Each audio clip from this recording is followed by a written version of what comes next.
$2,125 is what I saved with my first year of Moviepass before I canceled it.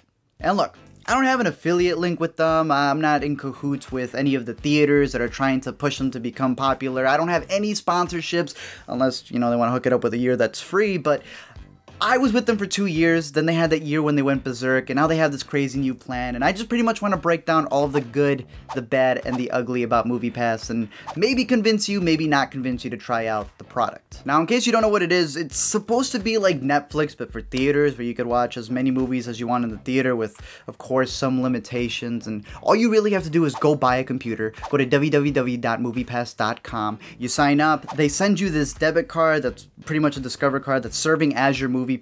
You go to the theater, you check in through their app to whatever movie it is that you want to see. They then load the card up with the exact amount that the movie ticket costs, and then pretty much you just walk over to the kiosk, you get your ticket, and then you watch your movie. It's a pretty straightforward process, and the whole point is for you to be able to watch as many movies as you can, one a day, for the crazy low price of this a month. And the main question would be, for those who are even considering it, even have the inkling of trying out Moviepass, I personally would say, do it. Like, there's literally nothing for you to lose. Like I said, this is how much I spent, $420 on Moviepass that I was paying for the year. And I spent almost $3,000 with that pass. That was when I was paying $35 a month. Now they're charging you what Maggiano's charges for water. There's a lot of products out there where you're wondering, how many times do I have to use it in order for it to, you know, be worth it? And this is one of those things where it's so cheap. A ticket costs more than this, so literally just using it once is already overusing it.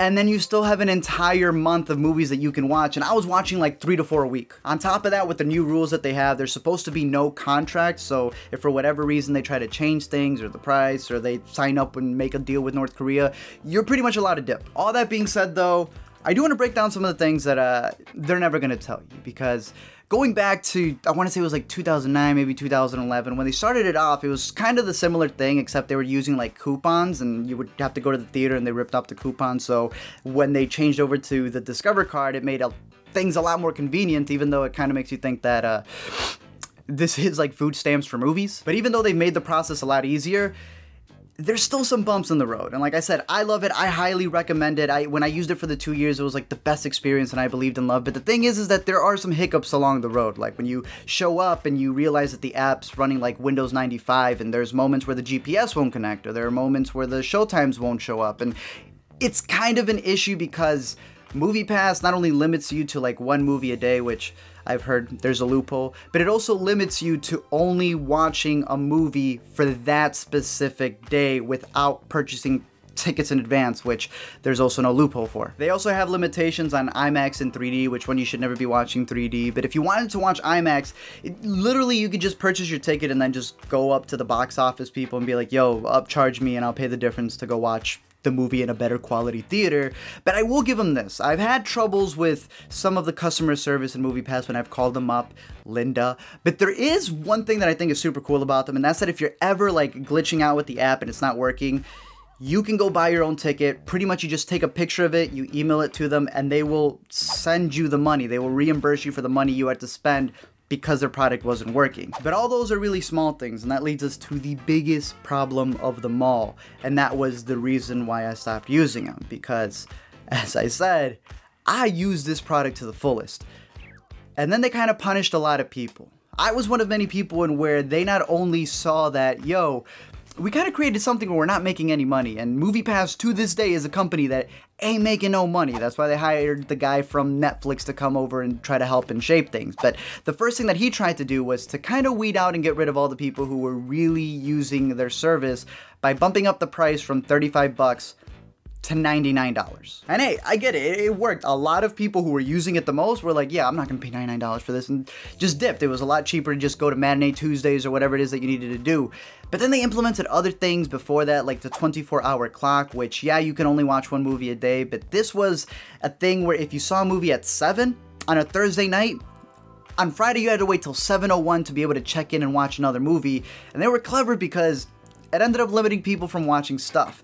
They then implemented this whole thing where you had to take pictures of every movie ticket you purchased with Moviepass and then send it to them, which again I got, but they were kind of like starting to be very intrusive on everything that was on your phone. And I'm not Jared from Subway, so it's not like I was hiding anything, but it kind of leads to what they're doing now. Because one of the main questions you ask is, how in the world is Moviepass affording this? Because Moviepass, again, is paying for all of your tickets, so they're wasting more money than you're giving them.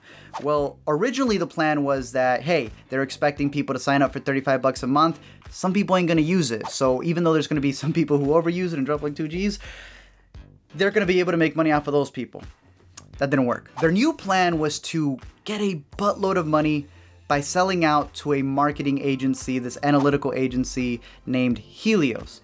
Now the thing about this is that they're not disclosing anything till like next March. And in the meantime, they're getting a lot of people to hop on. And to be completely honest with you, and if I'm being an honest American, for $9.95, you can have literally any information you want from me. Any viewing patterns. For $9.95, I will pay for your movie pass so you can come watch the movies with me. Seriously though, it is kind of tricky on why they would give them so much money for this, because there's some rumors and they have come out and said what exactly they want to accomplish with this, and it's kind of had other theaters kind of be upset with them because AMC came out and said, look, this is not going to sustain itself. And like I said, they pulled some stuff in the back, so as much as I recommend it, I don't think it's a sustainable thing. But as I was looking at AMC Theaters, which is one of my personal favorite theaters, I kept wondering, why is AMC so worried about the well-being of people when they're not really your friend? It's cool, I get it, that's great, but you guys are a business. And then it hit me.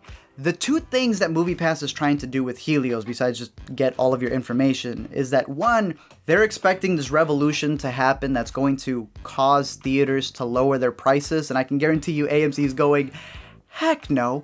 But the other option is that, as a lot of people know, movie theaters don't really make all their money off of the movie ticket sales. They make it off of concession stands. And this is why AMC doesn't want it to happen. If you are watching 3 movies a week, that's still 4 other days that you're not using this card. Not only did I spend this much money, I gained $500 in AMC stub rewards. That's not even including what I gained with Marcus rewards, what I gained with Regal rewards.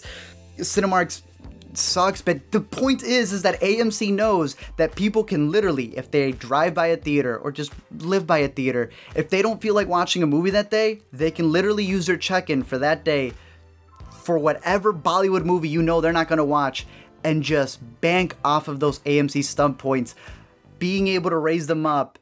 And then these people ain't spending money on concessions either. It's a crazy thing, I know, and I only know this because a friend told me, and I understand why AMC is doing it. And I feel that the biggest thing that can happen here, the worst thing that can happen, is the fact that they can implement all those crazy things, like I said. They can raise up the price on you, and hopefully the no contract thing is still there for you to leave.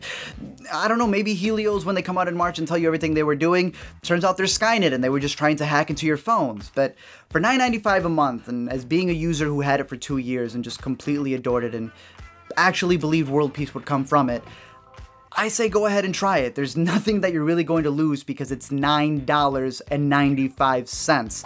Just using it once is going to pay for itself. But whether you're for it, whether you're against it, there's one thing we can all agree on. Ain't nobody taking out a loan for a small popcorn.